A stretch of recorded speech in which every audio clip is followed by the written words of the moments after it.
Morning, it's Martin from Martin's Engine Services. Well, it's Wednesday, so it's time for the old what's happening in the workshop. Well, at the moment, I give a nice view of the dry but very, very cold. There's a horrible northerly wind blowing through at the moment, and it is absolutely bitter. Now, a couple of friends of mine, one's in Oxfordshire and one's in Hertfordshire, have both had quite a lot of snow today, so they're sort of on the edge of the snow belt. So, as long as we don't get any, I'll be happy. So first, we move in on to our regular feature, I think we should call it now, the Vauxhall Vivaro. I've come to a little bit of a halt on this because we do need to get some injectors sorted out. And shall we say at the moment we're slightly run out of budget on this job. So I'm just waiting for the customer to sort a couple of things out. So it's not a problem. Now there will be a little video coming up about servicing the wiper linkage on one of these. That's why there's now a load more parts missing. Light on the subject. We had to rob the wipers out of another vehicle, basically. Now, what I've never didn't know, in all the different times I've worked on these vehicles, is how easy it is to get the heater fan assembly out. It's basically 3 nuts and 1 bolt up here into a trap nut and 1 electrical connector, and of course that means you've got all this space to the top of the engine. I did laugh when I discovered this. There were times I've struggled and hit my head on it, and down there on the floor is the huge heater box. So that's made life a bit easier. See, otherwise everything is completely finished. I've got the three injectors I've got. Those 2 I know are good. That one I've repaired, may be okay, but we haven't really decided on what option we're taking. I have coded these 3 successfully, so basically, with 1 more injector, it's actually ready to go. So, yeah, we're in sort of a bit of a stuck situation with this at the moment. Still, I haven't got much else to do at the moment, so it's not really in the way, and I've got a few odds and ends I can finish on it. So the pile of parts has actually gone down, and then gone back up again, because we got various trim parts off. Still, so I've kept it covered up, because obviously working up here on the scuttle, I'm going to clean all this out, the debris leaves and whatnot. We don't want any of that going in there. So keep it covered up, and we'll keep it nice and warm as well. So that's where I've got to in that one. And I've got to have a sort out some of the parts. That's going to be a probably this afternoon job. Got nothing much else. No, Martin's at it again. Nothing much else to do. And quite a lot of those are junk. There's the old cams in there and stuff. So about time for a little bit of a sort out. Still, moving into the bottom workshop.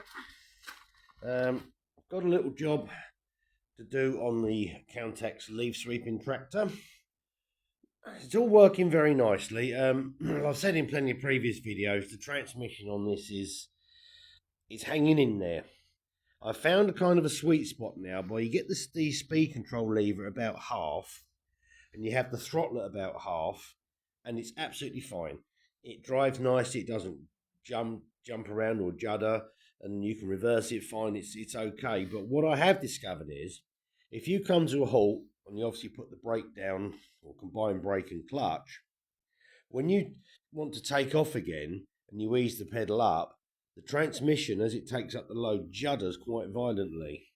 So the secret I found is to put it into neutral, let the clutch up, and then just engage the transmission slowly and let it take off naturally.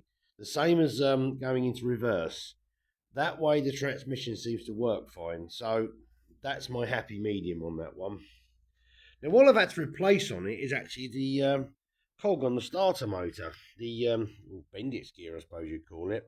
I think, as you can see, that one has definitely come to its end. Wow.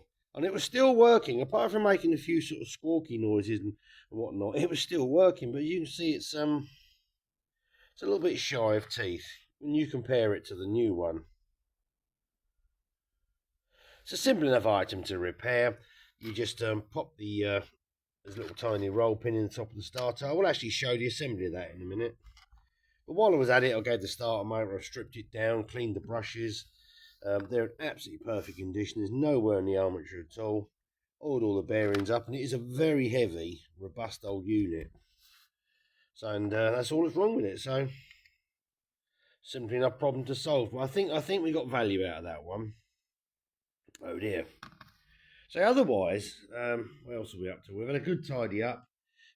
So he helped my friend out yesterday with MGB doing the fiddling around with the carburetors, but we actually discovered that he's got a very badly worn carburetor. It's letting air in around one of the throttle spindles, and obviously the throttle flap isn't sitting properly in the carburetor body, and it's throwing the mixture out. So looks like he needs a couple of exchange carburetors.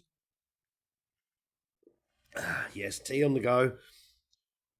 What you have tried with the idea is actually converting it to a twin choke Weber, a DGAV or a DJS or similar, because the conversion kit, although it's kind of pricey, it's not far short of an exchange pair of SUs. And these old SU carburetors can be a bit tetchy to tune up, and of course you tune them up on a nice warm day, they don't run the same on a cold day. Air temperature changes, humidity, they are tetchy, and you've got to try and balance the two carbs, all the throttle linkages and everything, and it can be an absolute pain. So we're having a contemplation of removing that, fitting a nice simple twin choke Weber, which will really make all the difference. He's not fussed about the sort of keeping it pure and everything, because he sort of uses an everyday car, and it's not a matching numbers car or anything. Although it is actually a genuine factory black car, which is quite nice, something of an oddity. But other than that, he's on the contemplation, because there's not a lot much difference in the cost of it. So we are thinking about that. So that's one that's in abeyance. So nothing else is really of much is happening at all. And oh yes, there's more Renault M9R engine parts there. So what else we got in the pipeline? Thinking, Martin, thinking. Oh yes, a friend of mine's actually, a guy comes up, sees me sort of every other weekend. He's got a Ford C-Max 1.8 or 2 litre rather, automatic, and it threw up a weird fault about a month and a half ago, whereas it suddenly lost power, gave him an emissions warning fault on the dash, and it was crawling along at like 10 miles an hour with no throttle response.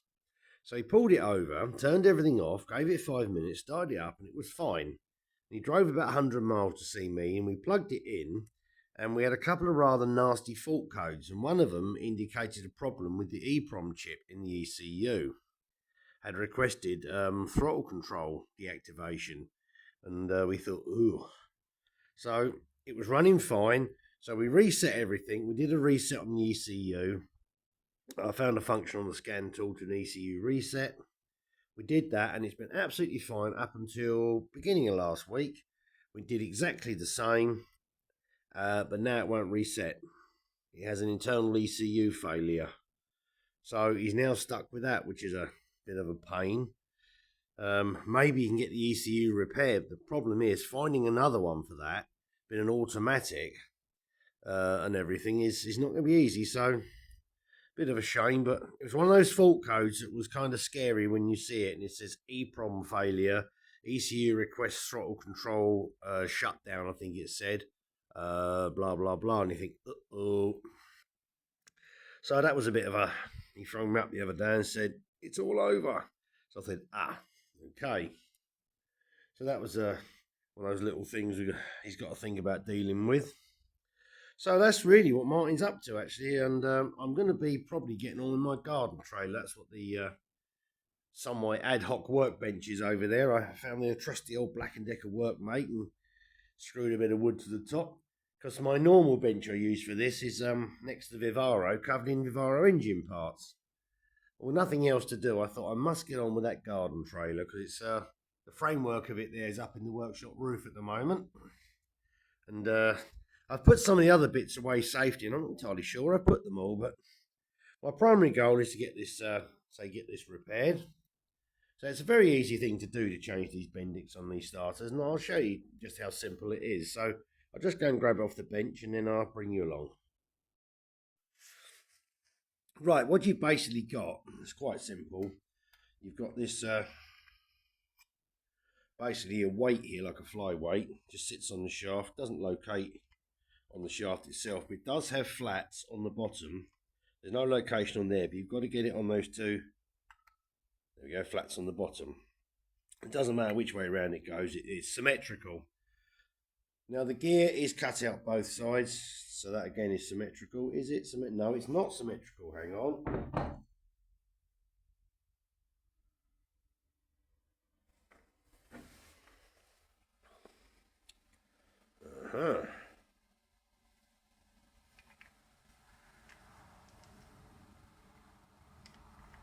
Right, no. The gear is not symmetrical. Well spotted, Martin. You've got this component here, which is like the spring-loaded top part on the top. That has to locates into a slight cutout in the gear. And the gear is actually smaller one side than the other. So it's got to go on that way down. Again, that just goes on there. Put that on dry. There's no need to lubricate it. It's nylon on nylon, so that's it. And this part has to go down on the top. And then you've got to just get that in line. This is one of those jobs where you need about 18 pairs of hands sort of thing. So you've got to get that in line with that in line with that. And then there's a pin tapped through to hold it all on, a roll pin. So we'll just start that off. And then I'm going to support it in the vise. Just bring you over there and stand by for some wobble time. And all I'm going to do is just support on the metal part, get that in line, on the metal part, not the plastic, on this piece of brass drift I've got here. Then just tap the pin home. You could do with going in just a fraction further.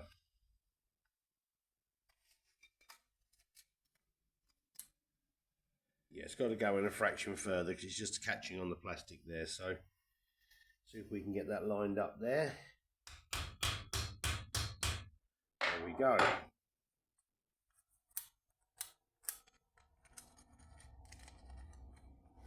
And that's basically it. The idea is that when the gear goes up, the spring compresses and this spring pushes the whole assembly back down again, pushes it back down the spiral.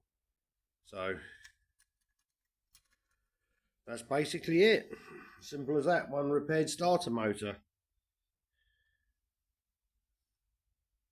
I will just tap that pin through a bit further, but it's a bit of a balancing act and that. So that's how you simply change the gear on one of those. Might put a little bit of lubrication on the spring there.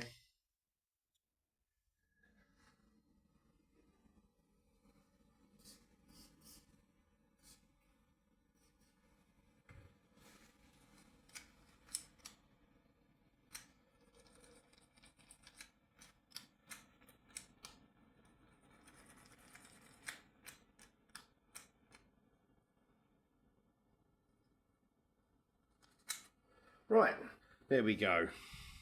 Ready to fit on the tractor. It's an easy enough fit. Obviously you've got two bolts there and then just a wire at the bottom. The only thing that is a real pain is getting to that bolt.